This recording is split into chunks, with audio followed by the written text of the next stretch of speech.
Hello there.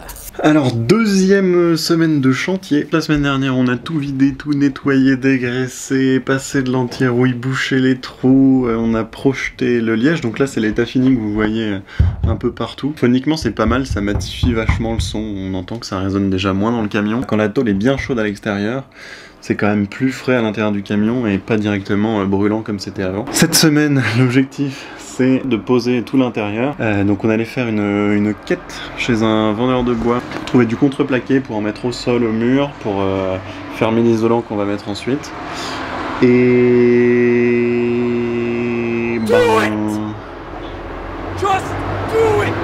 voilà, on a aussi posé les fixations solaires.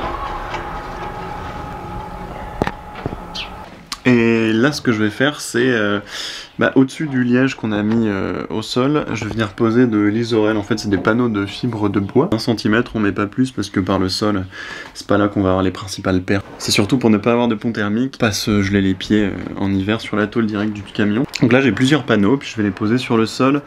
Et ensuite viendra un contreplaqué marine, un contreplaqué d'extérieur qui résistera à l'eau pour sceller le tout. Et puis après, on pourra mettre notre finition sur le sol, mais plutôt en fin de travaux, hein, pour pas tout crader ce qu'on aura fait jusque là. C'est parti!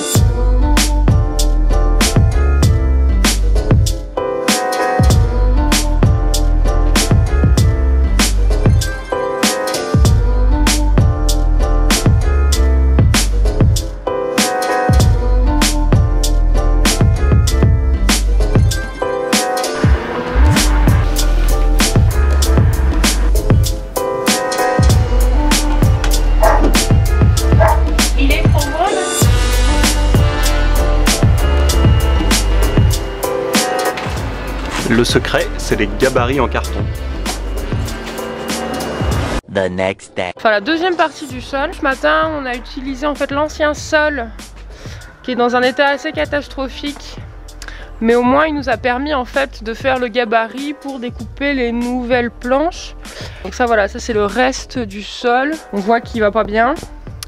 Et du coup, on a acheté des planches de contreplaqué en okoumé extérieur, 1 cm du coup d'épaisseur.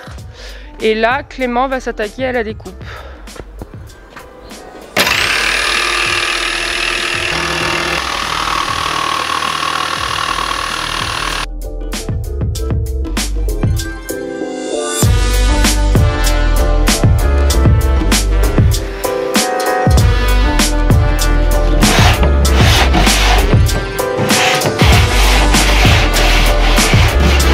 Je passe une petite couche de vitrificateur au-dessus du sol pour être sûr de l'imperméabilité, pour pas que le bois pourrisse au cas où on renverse quelque chose dessus et que ça passe au travers du lino qu'on posera. On a récupéré un fond de peau de vitrif et voilà, on est en train d'étaler ça tranquillement au soleil.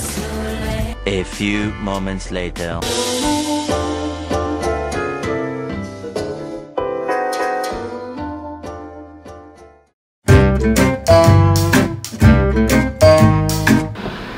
Qu'est-ce que tu fais, Milena?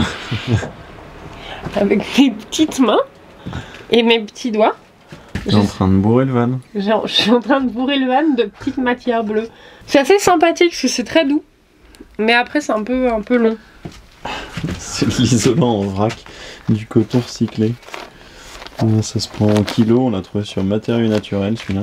Et on est en train de... l'argent matériaux naturels pour qu'on les nomme.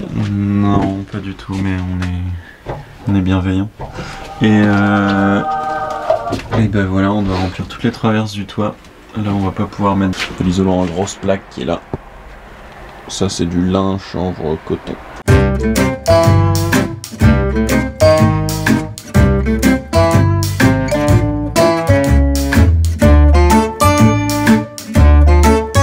Alors là on est parti pour fixer les tasseaux au plafond, donc sur toutes les traverses, qui vont nous permettre de quoi d'ailleurs? Qui vont nous permettre de poser l'isolation. Et le contreplaqué du toit. Le contreplaqué du toit. Allons-y alors. Oui, est-ce que tu as présenté le matériel? Non. Mais j'ai pas envie. D'accord. Le matériel, c'est des tasseaux de 9 mm par 2 cm qu'on vient fixer avec des vis autoforantes en inox pour pas que ça rouille sur les traverses du camion. Attention à ne pas les prendre trop grandes, sinon on va percer la tôle. Et après, l'idée c'est de mettre des ficelles pour bloquer l'isolation avant de mettre le contreplaqué, mais ça nous a bien fait péter des câbles.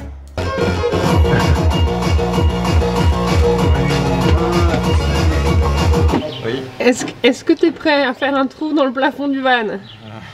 Relativement. Est-on jamais prêt? On va vite savoir, j'ai envie de dire. Le niveau de confiance est extrêmement faible.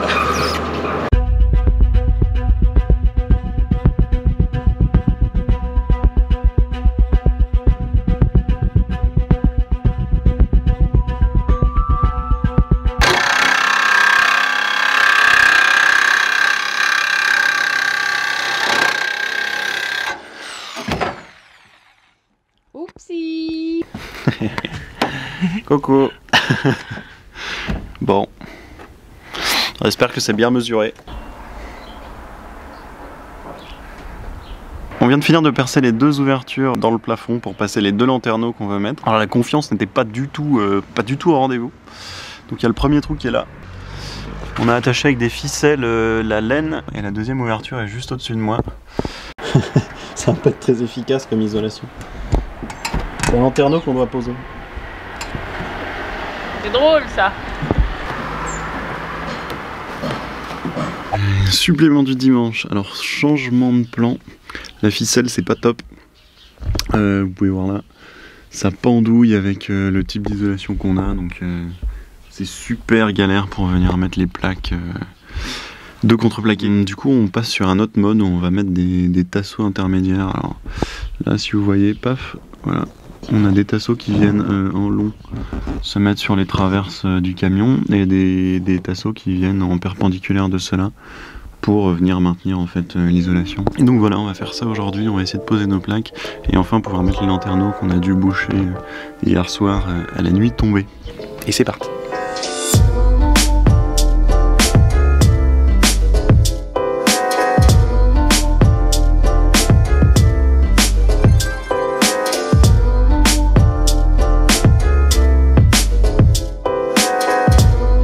En train de finir la pose du premier lanterneau.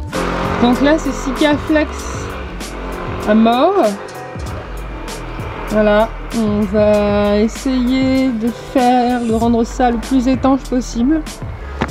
Et donc on badigeonne de Sika.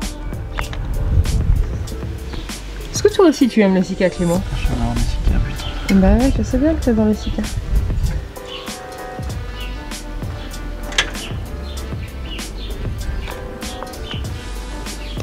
On s'est ensuite enfin lancé dans la pose du plafond, donc les plaques qu'on avait pré-peintes et pré-découpées, afin de pouvoir venir mettre les contre-cadres en fait des lanterneaux par-dessus pour bien serrer le plafond et mettre le papier peint, mais ça sera pour la semaine prochaine. Un dimanche qui se termine en nocturne, voilà, on est à la lampe de chantier qui est juste derrière moi et on a posé tout le plafond, tous les tasseaux qui y a en dessous, toute l'isolation qui tenait pas avec les ficelles, les lanterneaux qu'on vient de finir de poser au Sika à la lampe frontale. Donc on a 2 lanterneaux, un à l'arrière pour regarder les étoiles, juste ici, et un à l'avant qui est juste là. Qui lui aura un ventilateur en fait, qui sera notre extraction et notre ventilation permanente. On a aussi passé toutes les gaines électriques pour les spots, pour le ventilateur du coup qui a besoin de 12 volts, les ventilateurs du lanterneau. Je termine de monter ça un peu à l'arrache, mais on a pas mal avancé cette semaine. On va pouvoir passer au mur la semaine prochaine, et donc bah on vous dit à bientôt.